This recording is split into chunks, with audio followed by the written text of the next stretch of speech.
Target with PS Parihar channel में आपका स्वागत है। सुबह की इस वीडियो में ऐसी सूचनाएं होती हैं जो विभिन्न समाचार पत्रों पर छाई होती हैं और विद्यार्थियों के लिए आवश्यक होती हैं।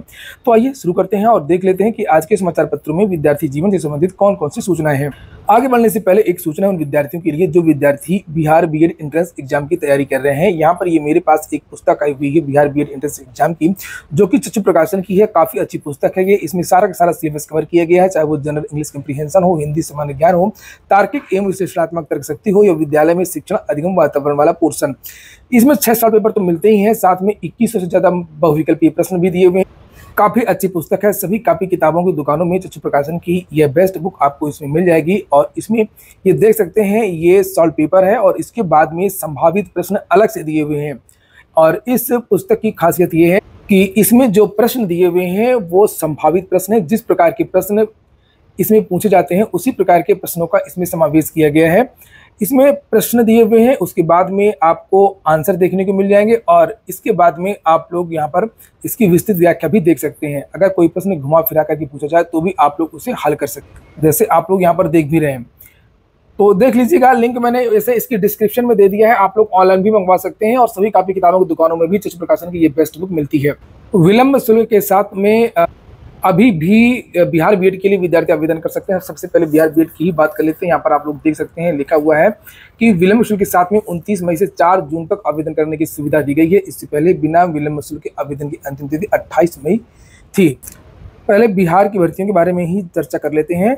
और यहाँ पर समाचार पत्रों में एक नोटिस आज जारी की गई है। एस्टेट के लिए प्रथम का प्रवेश पत्र निर्गत करने के संबंध में आवश्यक सूचना। और लिखा हुआ है कि माध्यमिक शिक्षक पात्रता परीक्षा STET 2024 प्रथम के पेपर सेकंड में सम्मिलित होने वाले अभ्यर्थियों सभी जिला शिक्षा पदाधिकारी बिहार को सूचित किया जाता है कि माध्यमिक शिक्षक पात्रता परीक्षा STET 2024 प्रथम के पेपर सेकंड की परीक्षा 11 जून से लेकर के 19 जून तक 2 पालियों में निर्धारित परीक्षा केंद्र पर आयोजित की जाएगी। और उक्त परीक्षा का प्रवेश पत्र 5 जून को समिति की वेबसाइट पर अपलोड कर दिया जाएगा। साथ में ये भी कहा गया है कि सारण जिला में 25 मई और 26 मई तक स्थगित की गई उक्त परीक्षा दिनांक 9 जून 2024 को पटना जिला मुख्यालय में निर्धारित परीक्षा केंद्र पर आयोजित की जाएगी। उक्त परीक्षा का प्रवेश पत्र दिनांक 3 जून को समिति की उक्त वेबसाइट पर अपलोड कर दिया जाएगा।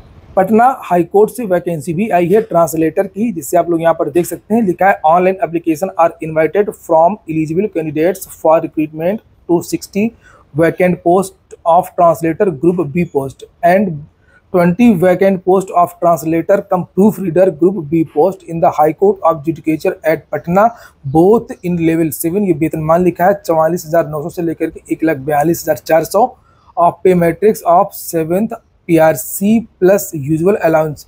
और नीचे यहाँ पर ये योग्यता वगैरह लिखी है, जिसे आप लोग यहाँ पर देख सकते हैं। और बिहार की भर्तियों में 37 साल अधिकतम उम्र होती है, तो 18 से 37 के बीच के युवा यहाँ पर आवेदन कर सकते हैं। और इसकी जो लास्ट डेट है वो 30 जून यहाँ पर बताई जा रही है। भीषण गर्मी चल रही है और कई राज्यों से इस तरीके की सूचनाएं आ रही हैं, जिससे आप लोग यहाँ पर देख सकते हैं। जैसे लिखा है कि यूपी में गर्मी से 28 मतदान कर्मियों की मौत, बिहार में 12 मतदान कर्मियों की मौत, झारखंड में 28 लोगों की जान गई।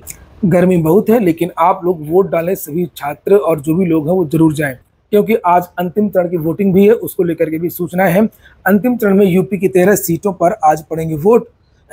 कहाँ कहाँ पर वोटिंग है आप यहाँ इसे देख सकते हैं। कुशीनगर, महाराजगंज, गोरखपुर, बांसगांव, घोसी, गाजीपुर, चंदौली, वाराणसी, बलिया, देवरिया, सलेमपुर, मिर्जापुर और रॉबर्ट्सगंज इत्यादि में आज शाम 6:30 बजे से पहले एग्जिट पोल दिखाया तो होगी कार्रवाई। चुनाव आयोग ने लोकसभा चुनाव के 7वें और अंतिम चरण के शनिवार को संपन्न होने के बाद शाम 6:30 बजे से पहले प्रचार माध्यमों पर चुनाव के संभावित नतीजों के आकलन और विश्लेषण पर पाबंदी लगा दी है। इसका उल्लंघन करने वाले दंड के भागीदार होंगे। आयोग द्वारा जारी अधिसूचना के अनुसार लोकसभा चुनाव तथा विधानसभा उपचुनाव से संबंधित एग्जिट पोल और ओपिनियन पोल पर शनिवार 1 जून को शाम 6:30 बजे तक प्रतिबंध रहेगा। और उसके बाद में अंदाजा लगेगा कि क्या होने वाला है। अगली जो सूचना है वो यूपीएससी की है। RO-ARO पेपर लीक की सूचना है, लेकिन फुटेज में पेपर लीक कराने वाला हिस्सा ही हुआ गायब। RO-ARO पेपर लीक प्रकरण में स्कूल प्रबंधन की भूमिका की भी जांच हो रही है। RO-ARO पेपर लीक प्रकरण की जांच में जुटी STF को एक और चौंकाने वाली बात पता चली है, मालूम हुआ है कि घटना के दिन का जो सीसीटीवी फुटेज उसे सौंपा गया उसमें से पेपर लीक कराए जाने के दौरान का सीन ही गायब है। इससे फुटेज से छेड़छाड़ की आशंका भी जताई जाने लगी है। फिलहाल ऐसे ही कई सवालों के जवाब ढूंढने के लिए स्कूल की प्रिंसिपल को नोटिस जारी कर पूछताछ के लिए बुलाया गया है। आरओ पेपर लीक प्रकरण में उत्तर प्रदेश लोक सेवा आयोग की सचिव की ओर से सिविल लाइंस थाने में मुकदमा दर्ज कराया गया था। बाद में विवेचना एसटीएफ को दी गई थी। एसटीएफ ने अब तक इस प्रकरण में जेल भेजे गए 14 लोगों में से कुछ का रिमांड बनवा लिया है, जबकि अन्य के संबंध में बी वारंट तामील करा करके तलबी की अर्जी दी है। वहीं पर लिखा है कि सूत्रों के मुताबिक एसटीएफ की जांच में एक और अहम तथ्य सामने आया है कि पेपर लीक कराने का आरोपी अर्पित बतौर केंद्र व्यवस्थापक आरओ से पहले भी परीक्षाएं आयोजित करा चुका था। खास बात यह है कि वह स्कूल का नियमित कर्मचारी भी नहीं था। इसके बावजूद उसे परीक्षाओं में केंद्र व्यवस्थापक जैसी अहम जिम्मेदारी सौंपी गई। इस संबंध में प्रबंधन ने क्यों आंखें मूंदी रखी, ये नियमों का पालन नहीं किया, एसटीएफ इसका भी जवाब ढूंढने लगी है। तो पैसे के आगे ये जितने भी प्राइवेट कॉलेज हैं ये झुक जाते हैं और यही मामला है। इनकी भी जांच होनी चाहिए और इनके खिलाफ भी जो है कार्रवाई होनी चाहिए। एक और सूचना है, पान मसाला व तंबाकू अब अलग अलग दुकानों से। खाद्य सुरक्षा आयुक्त का आदेश, दोनों एक फैक्ट्री में नहीं बनेंगे, आज से लागू। इस तरीके का बदलाव से कुछ नहीं होगा। रोक लगानी है तो एकदम से रोक लगाएं। प्रदेश में अब ना ही एक दुकान में पान मसाला और तंबाकू बेचा जा सकेगा और ना ही एक फैक्ट्री परिसर में इन दोनों का निर्माण या पैकेजिंग की जा सकेगी। इस संबंध में खाद्य सुरक्षा आयुक्त अनीता सिंह ने सभी मंडलायुक्तों और डीएम को जानकारी भेजी है। प्रतिबंध 1 जून से लागू हो जाएगा।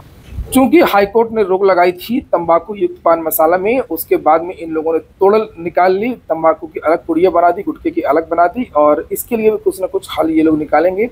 यहाँ पर लिखा, पान मसाला व गुटखा बनाने वाली इकाइयों द्वारा अपने ब्रांड के पान मसाला के साथ ही तंबाकू निर्माण, भंडारण, वितरण और विक्रय करने से खाद्य सुरक्षा एवं मानक विनियम और उच्चतम न्यायालय के आदेश का अनुपालन नहीं हो पा रहा है। ऐसे में खाद्य सुरक्षा एवं मानक अधिनियम 2008 के तहत आयुक्त खाद्य सुरक्षा ने जन स्वास्थ्य को देखते हुए एक ही परिसर में एक ही ब्रांड नेम या अलग ब्रांड नेम नाम से तंबाकू, निकोटीन के साथ पान मसाला के भी निर्माण और पैकिंग, स्टॉक, वितरण, बेचने पर 1 जून से प्रतिबंध लगा दिया है।